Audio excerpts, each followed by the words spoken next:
Hello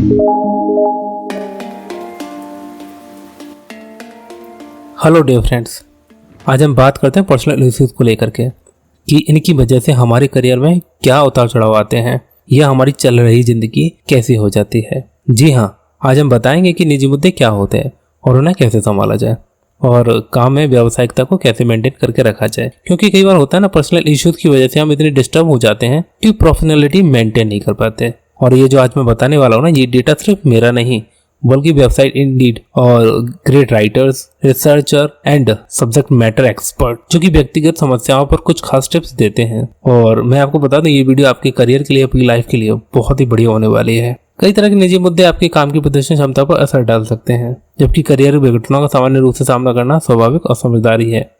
निजी मुद्दों को व्यावसायिक ढंग से कैसे संभालना है, यह भी महत्वपूर्ण है।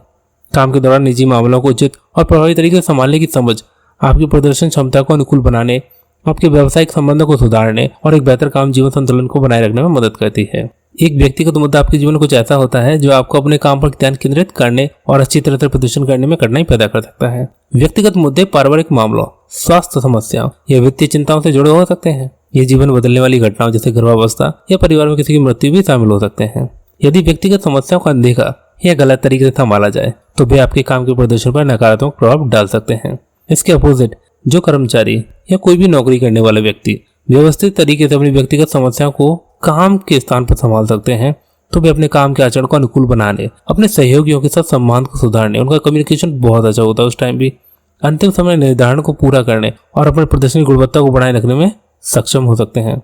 स्वस्थ आराम करने की तकनीक सीखें। आराम की तकनीक तनाव और क्रोध को संभालने का एक उत्कृष्ट, बहुत ही अच्छा तरीका होता है जो काम के स्थान पर असर डाल सकता है। व्यक्तिगत मुद्दे आपके काम पर प्रभाव न डालने में सहायक होने के लिए आराम की तकनीक का उपयोग करें।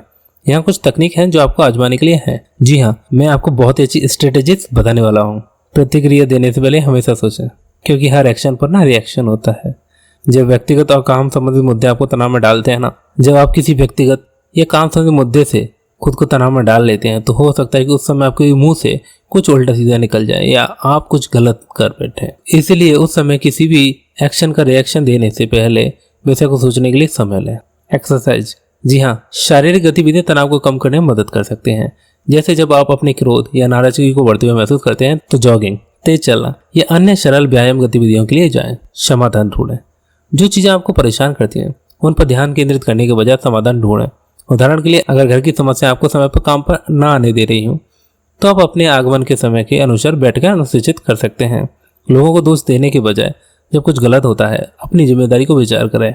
अपनी जरूरतों को ठीक से संचालित न करने से कुछ सामान्य समस्या उत्पन्न हो सकती हैं, इसलिए खुद को याद दिलाएं। अपने शख्सी जीवन के बारे में ज़्यादा जानकारी साझा करना।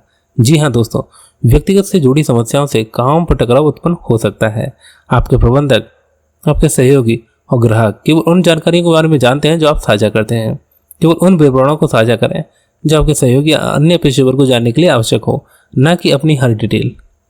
अगर आपकी समस्या आपको बहुत ज़्यादा प्रभावित कर रही है तो मीटिंग की अनुसूची और डेडलाइन बदलकर आप अपनी निवेदन अनुसार काम कर सकते हैं।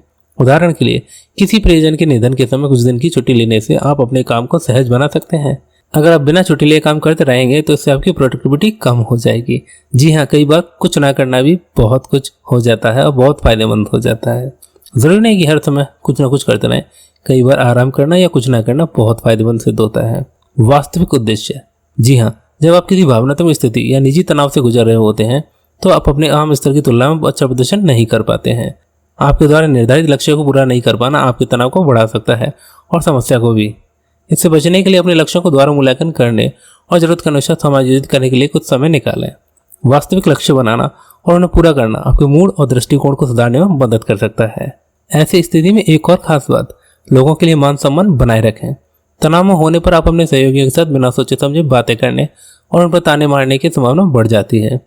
आप अतिरिक्त प्रयास करके मित्रवत से व्यवहार करने और दयालु रहने से इस लक्ष्य को विरोध कर सकते हैं। उदाहरण के लिए, जब आप अपने सहयोगियों को नाखुश देखते हैं तो सहानुभूति व्यक्त करें और सहयोगियों का सम्मान करें जब वे अच्छी तरह से काम करते हैं। समझें और स्वीकार करें। जी हाँ, यदि आप अपनी निजी समस्याओं से निपटने का सामना कर रहे हैं तो खुद से दयालु बने। अपनी स्थिति को समझने का प्रयास करें ताकि आप आगे कैसे बढ़ सकते हैं। यह स्वीकार करना कि आपकी भावनाएं मान्य हैं, यहाँ तक कि वे अप्रिय भी हो तो भी आपको सही तरीके से उन्हें संसाधित करने में मदद कर सकता है। सहभागियों को सूचित करें। जी हाँ, यदि आपकी समस्या के कारण आपको काम से दूर रहना पड़ता है तो अपने मैनेजर और सहकर्मियों को सूचित करें। छुट्टी लेने से पहले इस वजह को संचालित करें। आप कॉल, ईमेल या अपने संगठन द्वारा सबसे उपयुक्त संचार माध्यम का उपयोग करके अवकाश की विनती कर सकते हैं। संचार माध्यम का उपयोग करके अवकाश की विनती कर सकते हैं। मदद मांग लीजिए। जी हाँ, मदद मांगना भी एक बहुत अच्छा विकल्प है। अगर आप अपने काम में ध्यान नहीं लगा पा रहे हैं तो मदद एक बहुत ही अच्छा विकल्प हो सकता है। अपने मैनेजर से अवकाश के लिए मदद की विनती करें और उन्हें यह भी समझाएं कि आपके पास क्या समस्या है। अपने सहकर्मियों को सूचित किए बिना दायित्व विभाजित करना सिर्फ आपके काम में समस्या उत्पन्न कर सकता है। यदि आपके सहकर्मी जानते हैं कि आप कैसी स्थिति में हैं तो वे आपकी मदद करने के लिए तैयार हो जाते हैं और आपको सपोर्ट करते हैं। तो जहाँ तक मैं जानता हूँ ये टिप्स आपके बहुत काम की रही होंगी। ये वीडियो आपके बहुत काम कर रहा होगा।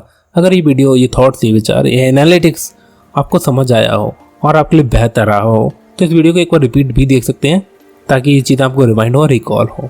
और हाँ, ये अच्छी वीडियो है तो अपनों के साथ जरूर शेयर कीजिएगा। और इस चैनल पर अपना प्यार बनाए रखने के लिए हमेशा की तरह मैं आपको धन्यवाद करता हूँ। मैं अंकित अपने सपनों को पूरी तरह सपोर्ट करता हूँ। और हाँ, हर बार की तरह एक बार फिर से आप सभी का हृदय के अनंत गहराइयों से प्रेम पूर्वक बहुत बहुत धन्यवाद।